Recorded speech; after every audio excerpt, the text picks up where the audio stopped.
مصیبت زدہ کو دیکھ کر پڑھنے کی دعا۔ سیدنا ابو ہریرہ رضی اللہ عنہ بیان کرتے ہیں کہ نبی کریم صلی اللہ علیہ وسلم نے فرمایا، اگر کوئی مصیبت زدہ کو دیکھ کر یہ دعا پڑھے تو اسے یہ مصیبت لاحق نہیں ہوگی۔ الحمدللہ الذی عافانی مما ابتلاک بہ وفضلنی علی کثیر ممن خلق تفضیلا۔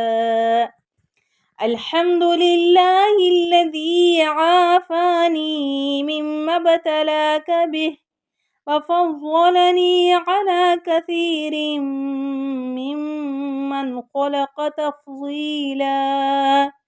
الحمدللہ الذی عافانی مما ابتلاک بہ وفضلنی علی کثیر ممن خلق تفضیلا۔